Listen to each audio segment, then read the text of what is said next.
Okay, so before we start, we need to download a bunch of software.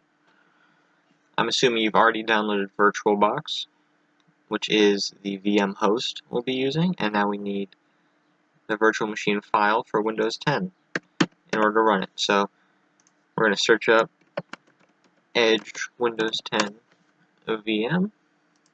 Of course, you can find the virtual machine files right here on the Microsoft website.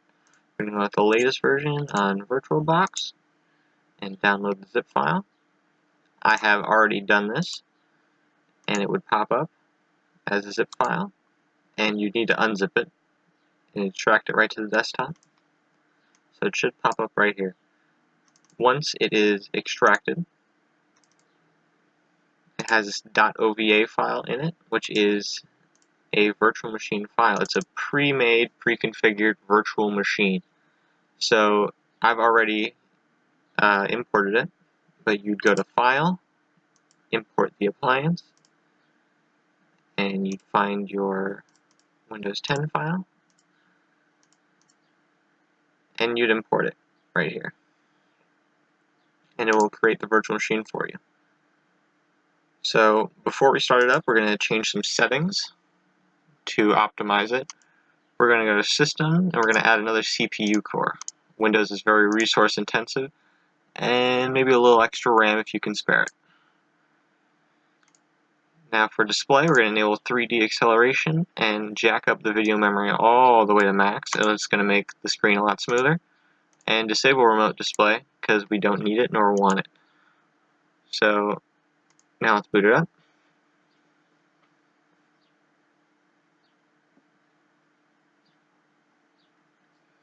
And the screen is minimized here. That's because I have a high DPI display and it needs to scale. So we go to View and scale it to 250% so I can actually see it.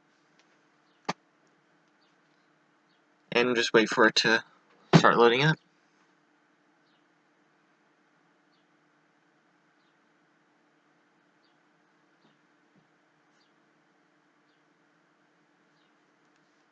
Great. Now we have to find the password. We can find it here on the download. It's capital P, password with a 0, and an exclamation point. So PSSW0. And we'll log in. Now, since I've logged into this virtual machine before, it is fully screened. It is automatically scaled, but if you're just logging in, it will still be minimized, and your computer will scale it shortly. Also, check Task Manager. If your CPU is off the charts, it should be on 100, barreling. It is likely because of Windows Update services, so you might want to just wait until your Windows updates have downloaded, because Windows is going to throw those at you, and start when you have all your resources. Now, you're going to want to download something here in your testing box. First, let's full scale, right Control F. So you're going to want Malware Bytes, which is a anti-malware service, and a BitTorrent client. I use QBitTorrent client. I think it's the best. So we're going to find Malware Bytes here. Malware Bytes for PC, and they have a free version right here that is downloaded. You download that and install it. Next, you're going to want your torrent client. There are a lot of good ones. I recommend against BitTorrent or uTorrent though, as they are now adware and spyware. So we'll download it. You can use Deluge or Transmission, but I like this. I'm going to download it here for 64-bit and then install it. Now it's time to download the malware. So I'm going to exit this and go back to my host machine for a second, and I'm going to turn on my VPN. Since I'm dealing with malware, I need the extra protection. You don't need it, but if you have it, it's not a bad idea. So we're going to let this connect and go back to our client. So I'm going to use the piratebay.org to look for malware recent, and let's see. It's not hard to find malware on the Pirate Bay, you just need to know what to look for. So here's it.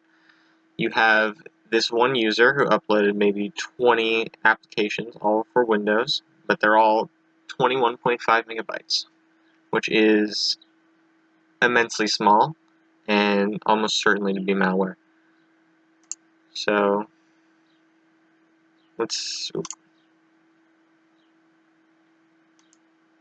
I think they might have found it and removed it.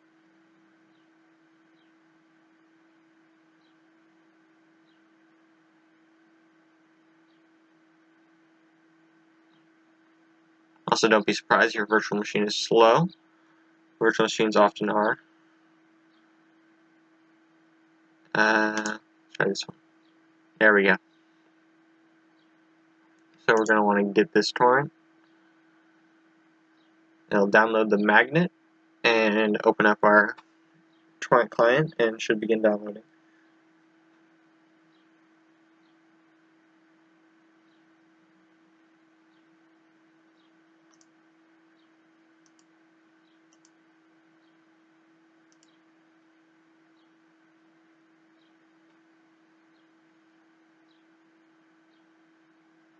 This could take some time.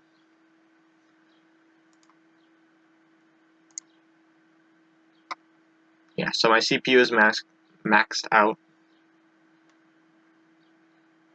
Well, not anymore. But you'll often see spikes in resource usage. And we're just going to wait until... There we go.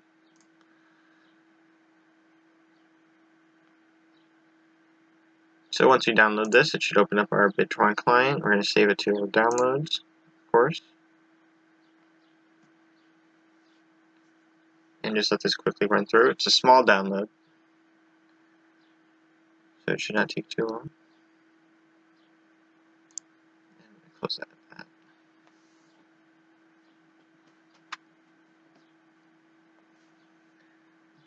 So also something to remember is this is a virtual machine, which means it's completely 100% containerized and sandboxed.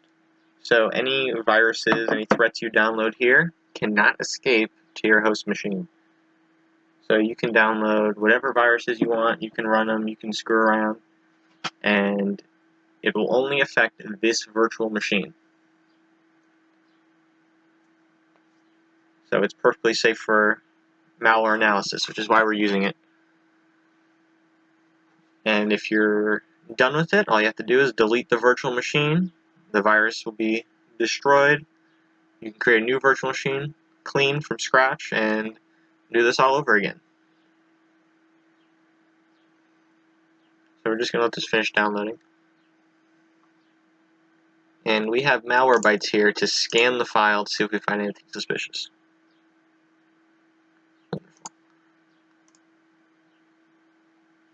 Let's go to our downloads. No, that's not what I meant to do. Delete those. And here we go. It's in a zip file. Let's unzip it.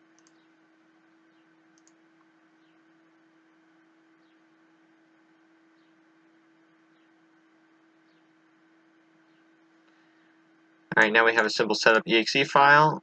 What we are going to do is scan it. Oh, it's already found a threat.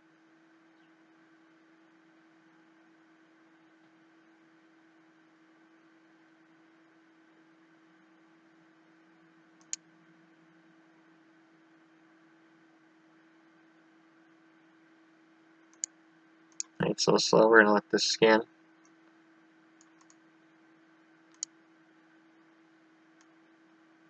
So Malwarebytes hasn't found anything. Windows Defender found it a little suspicious. But we're going to run it. Oh, look at that. So Windows Defender has found it to be suspicious. There we go.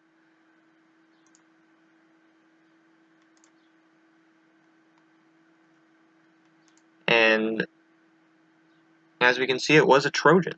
We're going to restore it, though.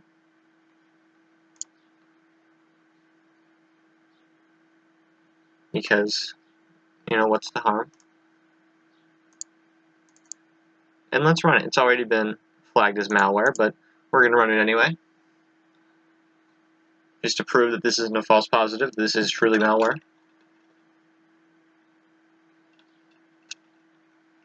Yeah, so Windows Defender just won't let it in. So it's clearly a Trojan, and it's also a software bundler.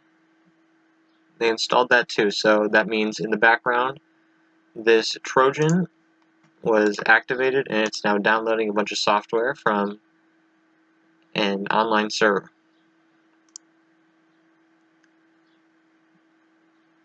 And it's blocked the process, so we won't be able to see what it's doing, but you could turn off Windows Defender and see exactly what I'm doing. See? Yeah, and that's how you analyze malware on a virtual machine.